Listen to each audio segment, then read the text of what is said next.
Ahojte, čaute. Dnes sme si pre vás pripravili podcast na tému okna. Za mňa jedna z najdôležitejších tém, čo sa týka stavby ako takej.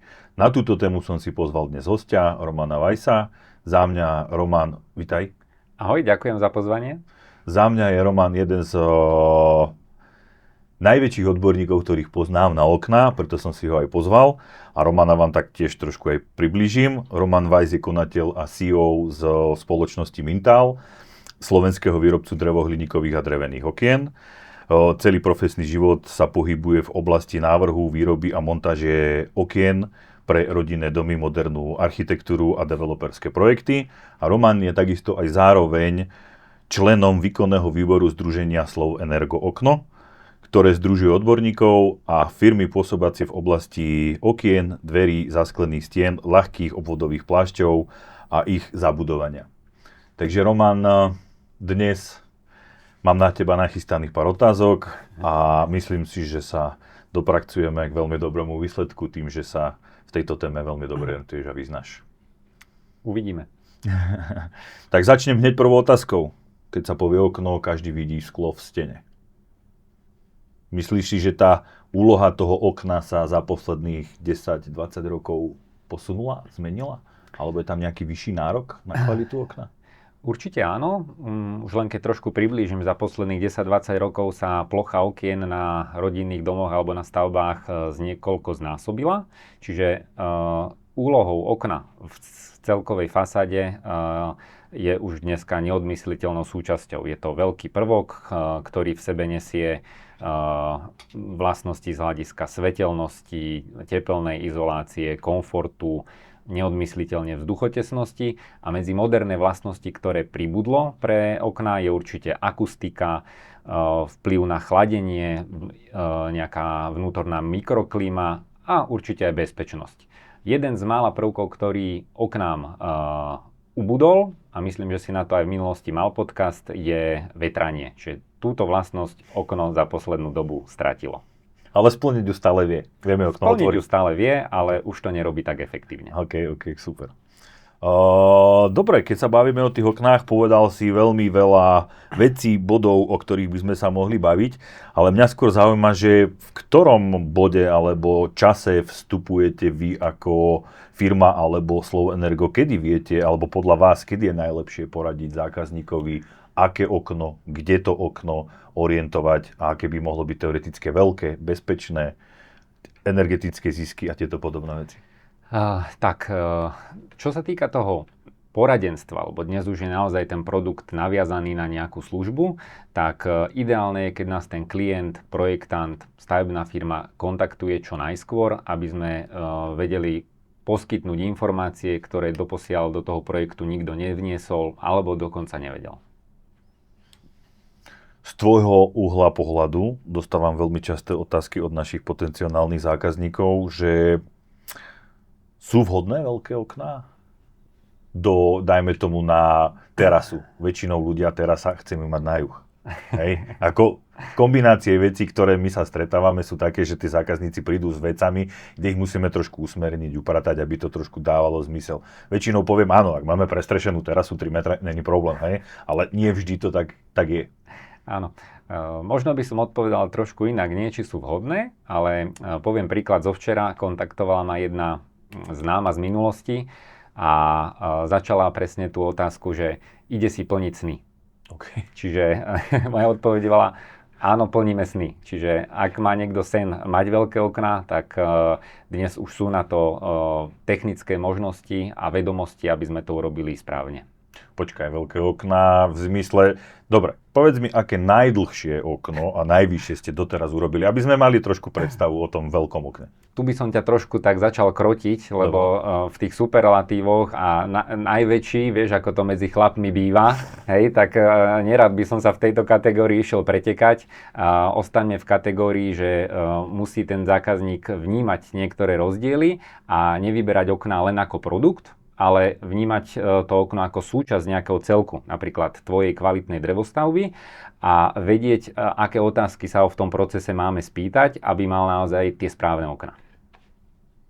OK. Skús mi to priblížiť. Ak náhodou si chce plniť sny, a povie mi, že mám stenu 12 metrov. Ja staticky ho budem presviečať, nebudeme robiť okno na 12 metrov, hej, lebo predražíme stavbu. Ale by sme to vedeli rozdeliť, dajme tomu aspoň na polovicu. 6-metrový high-step portál, výška 2,35, je problém alebo nie je problém? Problém to nie je. A ja by som to zase začal trošku od konca, že poznáme nejaké chyby na tých stavbách. A ich príčinou je zhruba 50% chýb, ktoré sa v oblasti okien stávajú, sú v návrhu. Čiže už presne, keď niekto začne 12 metrov, 6 metrov, na výšku 2,5, 3,5, všetko sa dá, papier znesie, ale určite to potom zasahuje do nejakej konštrukčnej pevnosti, životnosti a v neposlednom rade aj cene. A druhých 50% chýb sa už deje potom priamo pri tej realizácii, čiže najčastejšie sa v procese tej realizácie stretnú ľudia, ktorí tomu rozumejú málo alebo vôbec, aj pri výrobe toho okna, alebo najčastejšie potom pri tej montáži. Tam sa robí naozaj veľké množstvo chýb dnes. Keď už si spomenul tú montáž, tak okolo nej sa budeme chvíľku točiť. Vidím veľa videí, fotiek, sociálnymi sieťami, okno osadené, vonku OSB doska, žltá purpená, vybavené. Toto asi nie je správne riešenie. Nie je to správne riešenie, ale stále je to obrovské množstvo percent okien takto namontovaných. Čiže s tým prioritne a zásadne nesúhlasíš? Prioritne a zásadne s tým nesúhlasím. Naozaj už od roku, myslím, 2005 máme naozaj nejaké princípy, pravidlá, normy, ktoré nám hovoria, ako to má byť. A toto je už u mňa červená čiara, za ktorú by sa nemalo ísť. Ľahký príklad pre laika. Ideš si kupovať auto. Prídeš do toho showroomu a dávajú ti na výber, či chceš na auto brzdy alebo nie. Tak takto presne to funguje pri správnej montáži. Čiže ani my nechceme predávať tie okna bez brzd. Mám pocit, že 90% ľudí jazdí bez brzd v tomto prípade. Nechcem úplne hatiť ani slovenskú stavbarčinu, ani tú kvalitu, ktorá tu je. My aj v združení, alebo aj u nás vo firme nastavujeme nejaký kvalitatívny štandard, ktorý šírime, edukujeme, či na vysokých školách, či trebárs pri takýchto stretnutiach, alebo aj pri osobných stretnutiach s tými klientami, aby sme naozaj aj ten trh vzdelávali a posúvali dopredu. OK, tak kde ako náš sledovateľ si vie nájsť aktuálnu normu, ktorá bola to nedávno aktualizovaná, a kde môže, akože, dajme tomu cez to Slow Energo okno, sa dostať k takýmto informáciám, aby zistil, že či jeho aktuálny dodávateľ okien spĺňa podmienky, ktoré by podľa normy mal spĺňať. Takže vie si človek tieto veci nájsť, alebo sa na niekoho aj telefonicky obrátiť? Dneska je internet naozaj veľká studnica informácií, čiže my ako firma sa snažíme mať veľké množstvo tých informácií na svojej webovej stránke, ale určite odporúčam aj stránku združenia slovenergookno.sk, kde sú potom samozrejme pridružené nejaké kontakty, kde sa vie obrátiť a podľa čoho má postupovať. Máme naozaj spracovaných kopu materiálov, nejaké desatoro správnej montáže, ponúkame množstvo technických informácií, ktoré ponúkame aj pre laikov, aj pre profíkov, aby sme naozaj posúvali kvalitu montáže smerom vpred. Keby sa náhodou stane nejaká chybovosť, že niekto má, zarosené okná, že mu fučí okolo okien, že proste je jednoznačne dané, že to nie je podľa normy a nespĺňa to tieto veci, má ten zákazník nejakú možnosť sa obratiť aj na túto organizáciu, ktorá mu vie vyhotoviť nejaký opečiatkovaný posudok, že nebolo to správne vyhotované podľa normy? Áno, v rámci združenia máme aj súdneho znalca, ktorý už v prípade takýchto extrémnych prípadov a nedohodnutia sa samotného investora s nejakou realizačnou firmou vieme byť oporou aj zákonov. OK, tak to je super, to je super. To je dobrá aktivita. Dobre, poďme teda reálne k tomu napojeniu, ako sme sa bavili, okna na tú fasádu alebo do toho konštrukčného systému. Alebo ešte preskočíme. Z akých možných materiálov môžu byť okná? Alebo ešte preskočíme. Tak ešte preskoč. Keď to mám už trošku tak poupratovať, aby sme toho laického klienta nejakým spôsobom viedli, aby sa nám trebárs nerozhodoval len podľa nejakej poslednej strany a konečnej ceny.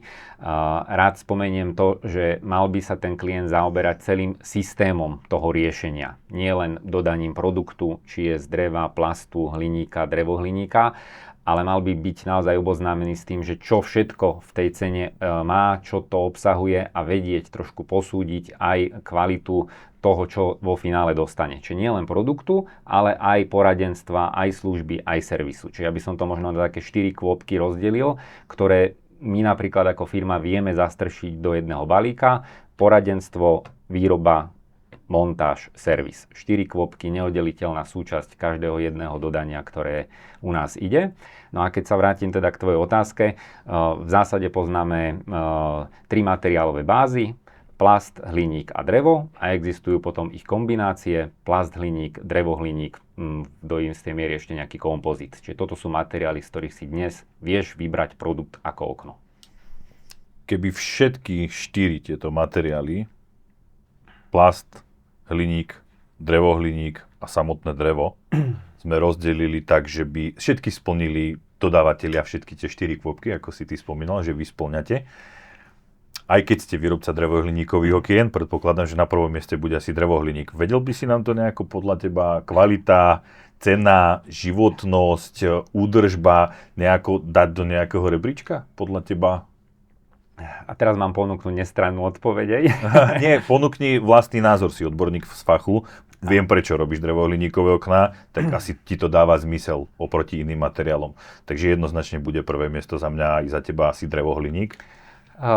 V kontexte aj práce, ktorej sa venuješ ty a hodnote, ktorú prinášaš klientom ty, poviem to tak, aj na Slovensku, aj inde vo svete, v Európe sa stavajú aj domy z iných materiálových báz, ale môžem dneska povedať, že aj ja napríklad klientom hovorím a tvrdím a som o tom presvedčený, že stavať dom z klasických tehál je už trošku prežitok.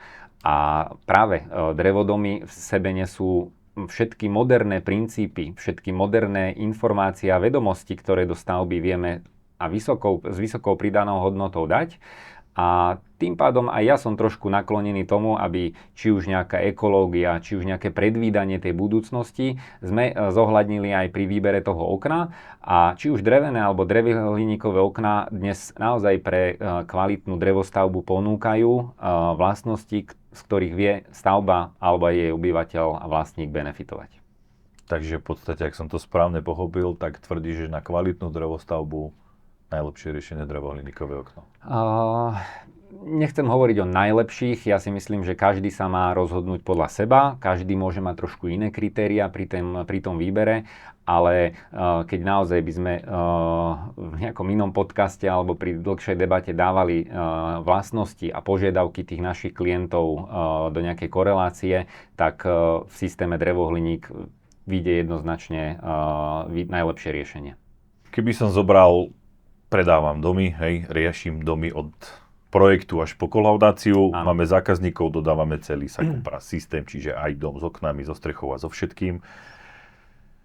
Málo zákazníkov je tých, ktorí prioritne pohľadajú na kvalitu a ten servis, ktorý si tomu akože priradzuješ, lebo podľa mňa je to veľmi dobrá služba, ktorú človek k tomu celému systému akože dostáva, na tom si zakladáme aj my, aby ten náš zákazník bol uspokojený z každej strany, okrem jednej. Ak by šlo o cenu, vo väčšom prípade je to u nás plast. Potom hliník a na poslednom rade je väčšinou drevohliník. Ale ako prvá ponuka je vždy drevohliník. Keby nedokážem nášmu zákazníkovi vysvetliť všetky benefity drevohliníku, ponúkate vy ako spoločnosť Mintal poradenstvo, servis, prípadne návštevu, máte showroom? Áno. Vedia vás nájsť ľudia niekde? Áno. Viete vy vycestovať niekde za ľuďmi? Na všetko bolo odpoveď áno, takže to patrí naozaj k nejakej filozofii našej firmy, aby si ten klient vedel všetky tie výrobky ochytať. Máme nový moderný showroom, súvisí s tým napríklad aj prehliadka vlastnej výroby, máme robotizovanú linku na povrchovú úpravu, všetky komponenty vyrábame na CNC strojoch, čiže to už je naozaj otvorenie tej kuchyne, ktorú my tomu zákazníkovi ponúkame.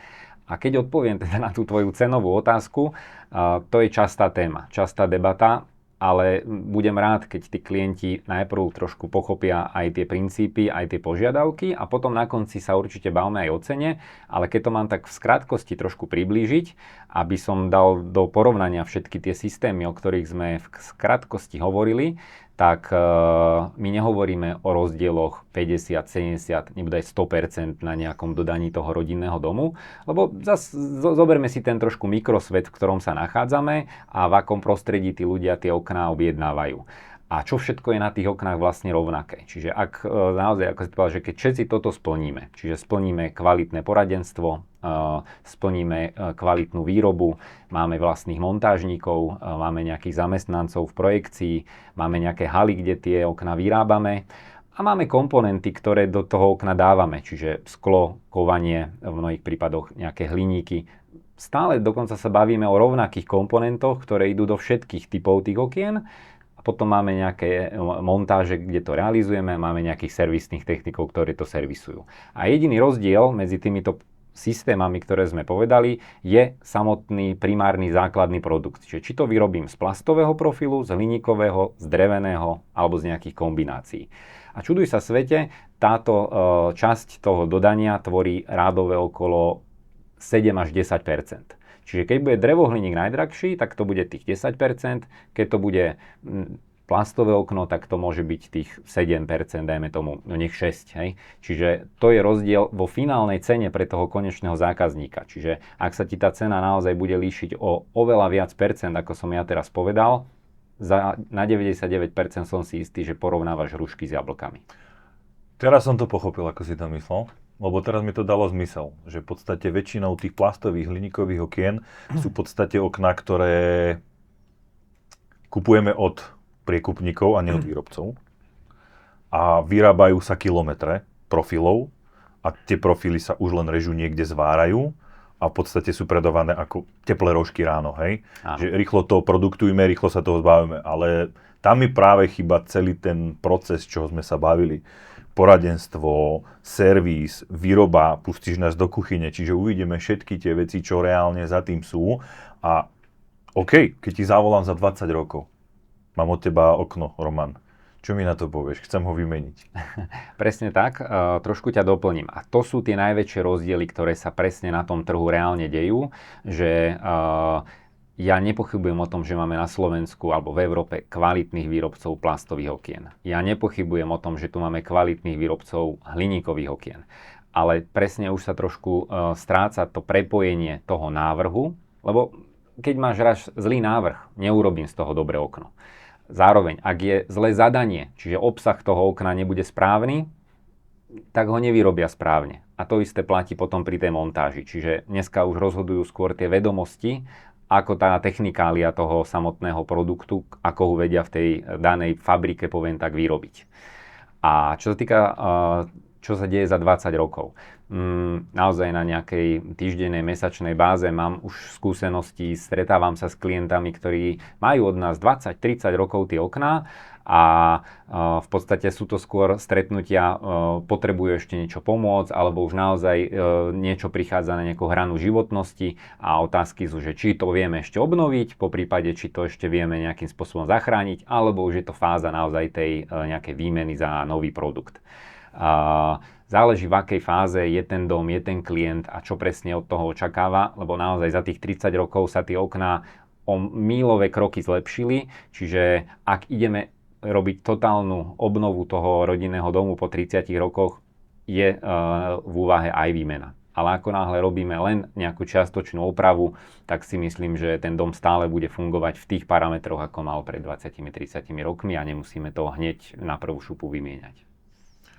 Vieš mi plus minus len tak náhrubo odhadnúť, že ak je dom dobre navrhnutý, celá obálka je všetko fajn, ale okná k tomu nikto nedal nejakú tú vyššiu úroveň.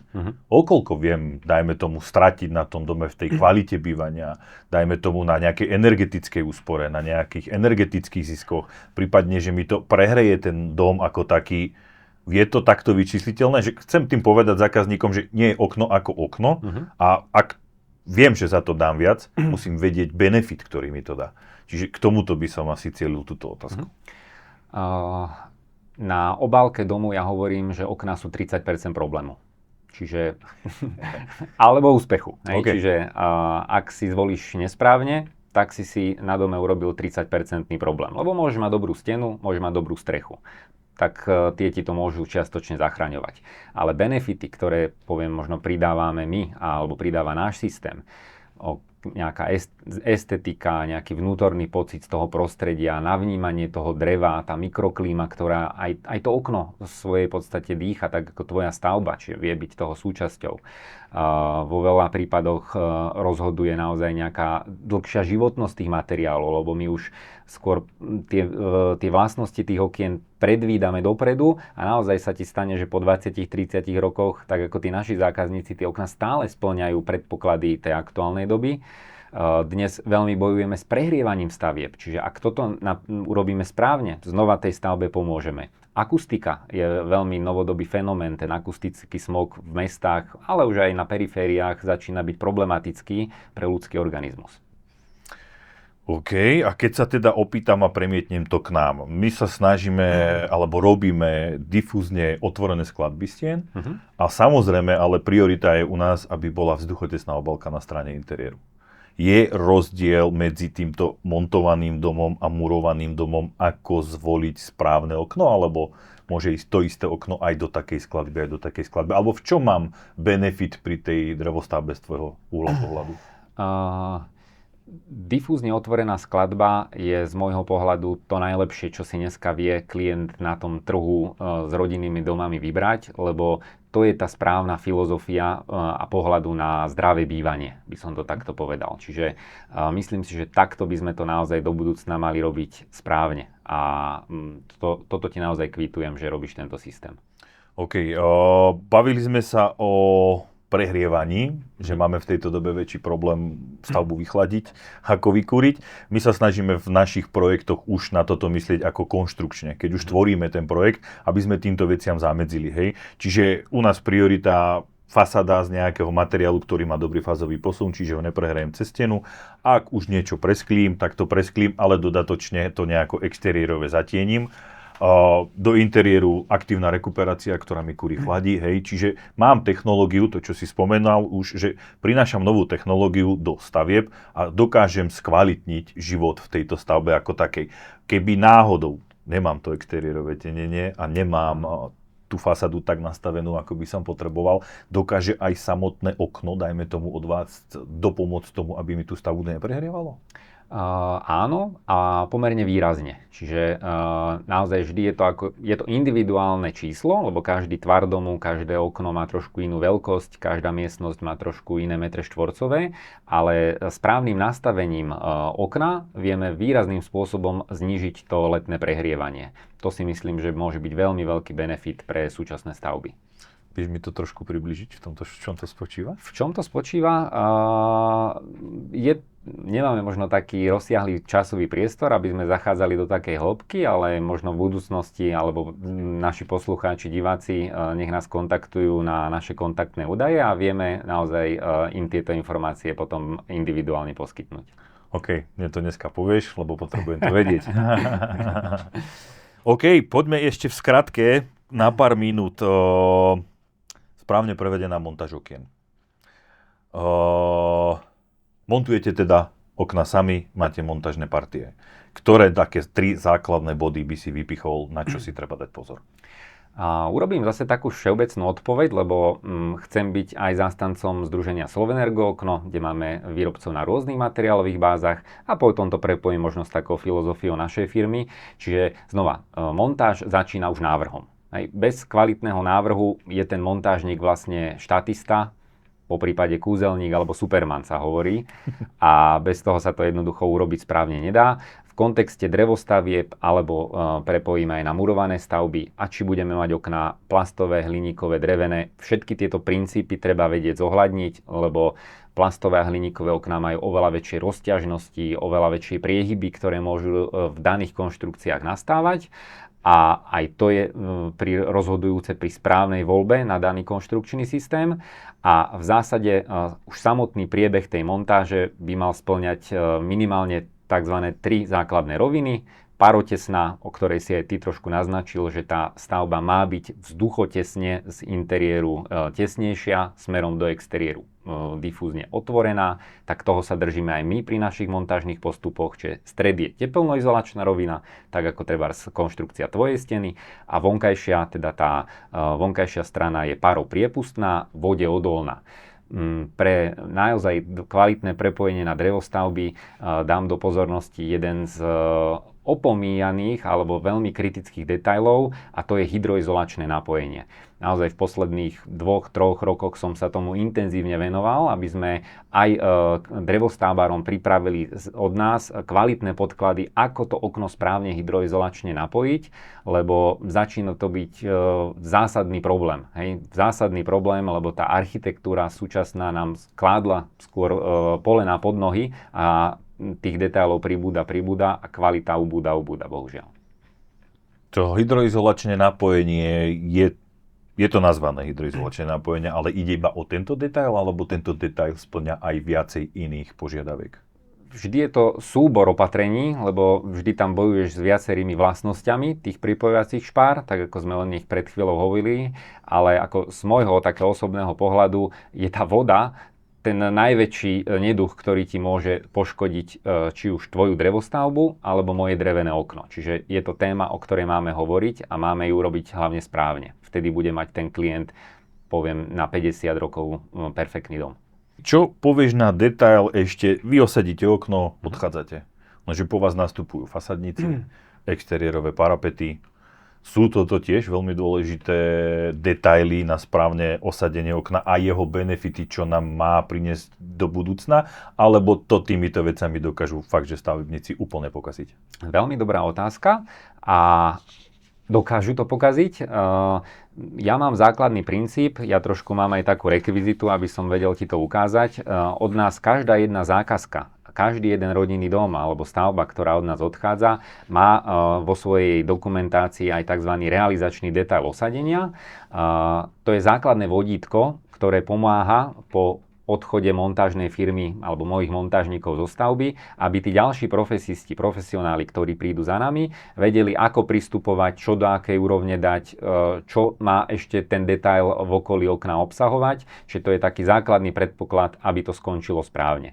Už tvoja úloha je potom naozaj dozrieť, aby to aj bolo vykonané tak, ako sme to v tom realizačnom detaile navrhli. OK, takže tam máte spracované napojené teplné izolácie, je tam spracované napojenie parapetu, vyspadovanie parapetu. Presne tak. OK, aj interiérová strana takisto.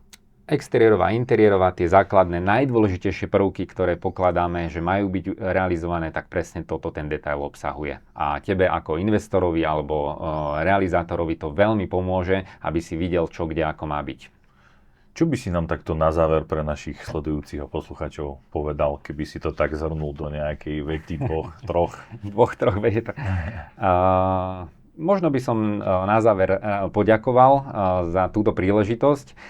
Okná sú tak rozsiahla téma, že naozaj by sme tu možno vedeli o tom 3-4 hodiny bez problémov diskutovať a základ je a moje odporúčanie je pýtať sa, dozvedieť sa o všetkých možnostiach, o všetkých veciach viac.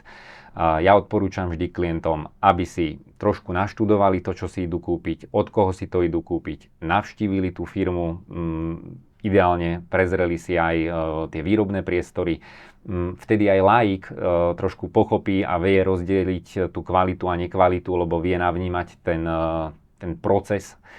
A ak je to čo je len možné, lebo sú to veľmi vysoké investície v desiatkách tisíc eur na tých rodinných domoch, určite odporúčam aj navštíviť nejakú reálnu stavbu, možno nejakú reálnu realizáciu počas montáže. To sú tie veci, kedy ten klient doslova prekúkne, pochopí a nebude sa rozhodovať len na základe možno nejakých marketingových ťahov alebo na základe nejakých na začiatku nízkych cien. Takže toto bolo odporúčanie od Romana Weissa. Roman, ja ti veľmi pekne ďakujem, za že si našiel na nás chvíľu a že si našim zákazníkom vysvetlil problematiku okien. Ale myslím si, že tu nie si posledný krát, lebo ak si povedal, je to na 4 hodiny, myslím si, že sa ešte stretneme, ale na dnes ďakujem veľmi pekne posluchačom. Majte sa pekne. Ďakujem, dovidenia.